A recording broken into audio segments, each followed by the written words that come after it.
thing sounds. It sounds crazy, man. I'm Aaron. This is my wide body 2003 MR2 Spider, and you're watching East Coast Garage.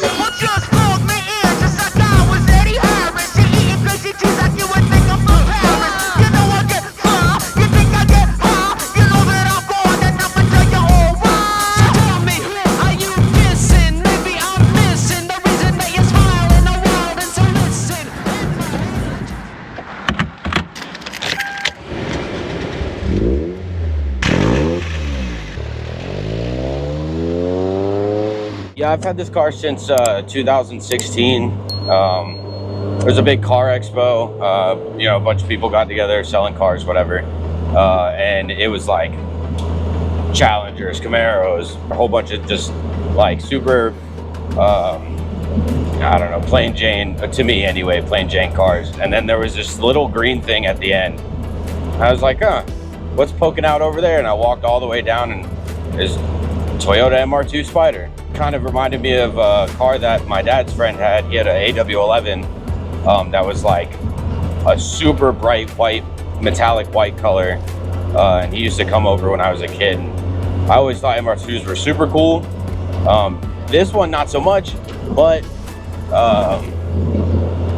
you know, it was an MR2 nonetheless. And it was like the most unique thing out there. So that was kind of what I was looking for. I had a daily at the time. I wanted to do a weird build, and I was like, how much weirder can you get than one of the most like unwanted two-door sports cars out there? And the craziest thing is the chassis for this car was specifically designed for the track. I mean, down to your final gear ratio. Like this car on the highway is terrible. I'll be going, you know, like 5 over on the highway in 5th gear, and it's just screaming. Now on the back roads and the corners, whatever, it's super fun. Lots of gear shifting, Fast and the Furious style. It's like you're never not changing gears in this car. But on the highway, not so much fun. What all do you have done to it? That's a long list. Some of it's not super cool, but I guess for starters, it has a 3D printed 6-inch velocity stack intake. Cool. Nothing crazy, but it looks super cool, and the fact that it's 3D printed, you know, a lot of people nerd out about that. Yeah. It's got a full custom exhaust, so it has 4-to-1 equal length headers by OBX. Then we fitted it with a V-band to a custom downpipe to a Borla single in dual out muffler. And then it's probably my favorite part of the car. Yeah, it's surprising. There's a lot of clips out there of people with their MR2s, and the 1ZZ just doesn't have a great sound, but I don't know if it's the equal length headers or the muffler or the combination. But I haven't seen one that sounds anything like this one. Yeah, I wish it was as fast as it sounded. Yeah, but it sounds so good. I'm just like blown away at how good it sounds. Dude, I hope y'all can hear it on video as good as I can hear it here. Like, this car really sounds cool. How much power does this thing make? Dude, not enough. Nowhere near enough. Yeah, I mean, it's still stock motor, stock internals. Like, there's nothing super crazy done mechanically.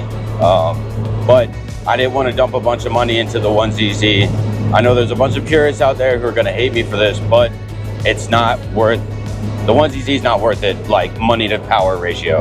Are you going to do what everyone else does? K-swap it, or 2ZZ? It's funny that you say that. So I've had a lot of friends that have been pushing me to K-swap this thing since like almost day one. Yeah. And I was like, no, K's not the way for me. It's not.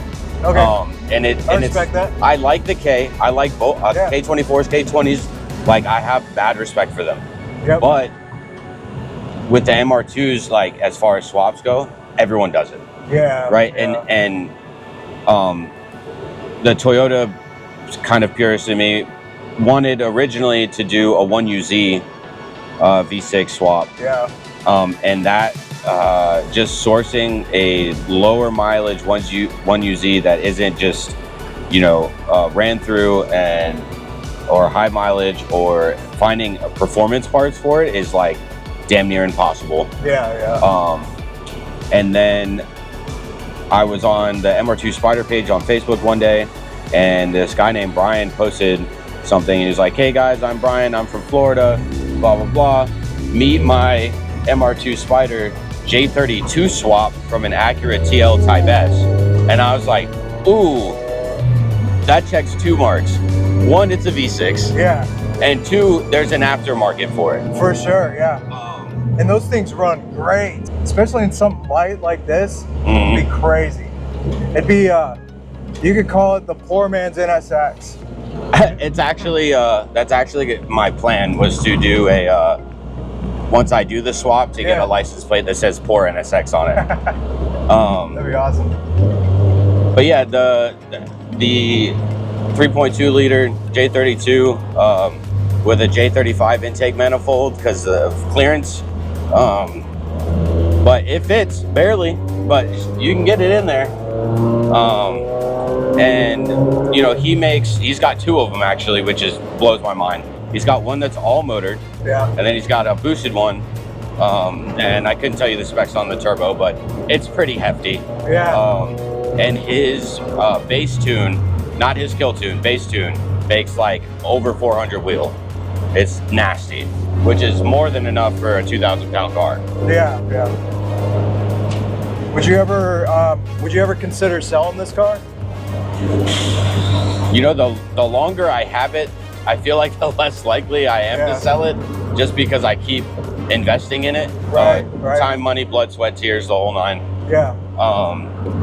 But you know, at the end of the day, it's a thing. Right. And I think anything physical is worth a monetary amount. Yes, I have an attachment to the car, but if someone walked up and was like, hey, here's 20 grand, I'd have no issue selling this. Hear that? If you got 20 grand, come find him. Yeah, if you want a wide-bodied MR2 for 20K, I'm your man. Hit me up. Maybe after the J32 swap. Yeah, even then, I'll still sell it. Even after the J swap, I'd still sell it. All right, so tell me about the body kit.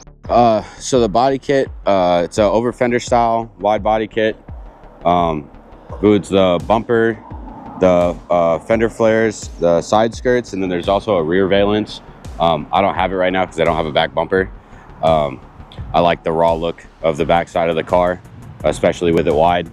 It's actually a really funny backstory. So I saw the kit for the first time on Instagram scrolling, and it was in the background of someone else's picture. And I messaged it. I was like, hey, do you know who owns that MR2? And he replies to me a couple weeks later in Russian. And I was like, oh, great. So we're trying to communicate via Google Translate back and forth for a couple weeks. Finally, this dude comes through, gives me the guy's handle, and I message him, and I'm like, all right, well, if he's Russian, I'm just gonna assume the other guy's also Russian. And so I Google translated him like a introduction, and he replied in English, and he was like, I speak English. And I was like, oh, thank God, because that would have been a whole mess. But yeah, his name's Ivan. He's from Irkutsk, Russia. He had the front bumper and the side skirts on his car, and he originally had a different over fender flare style of fenders, and we started talking back and forth, and eventually I was like, hey, where can I buy one of these? And he said, well, I've never sold one before. And I was like, you've never sold one before? He's like, yeah, I made this. Because you made the whole thing. He's like, yeah, I work for a company that makes like fiberglass aftermarket products for cars, primarily like Russian vehicles that aren't very popular anywhere else. He had one of these, so he made it a little side project. A couple years later, here we are. I helped with the redesign of the over fender flares and a couple of styling differences in the front bumper. So we added the Rocket Bunny lights, or Rocket Bunny style lights in the front bumper, and then we did the cut-ins on the back side of the front flares, and then there's also a couple cut-ins on the front of the flare that actually like dig into the side of the bumper, so it's a little more aerodynamic. Now I'm the only person you can buy them from in the US. So that's awesome. Where can they get them at? StaySwiftyCo.com. It's a little hard to spell, but it's just like the Rick and Morty Swifty. Sweet. I'll put it in the description below. So if you're interested, check out the description. Hey guys, thanks for checking out my Toyota MR2 Spider. Shout out to East Coast Garage for featuring me. Come back for the next one. We'll see y'all later.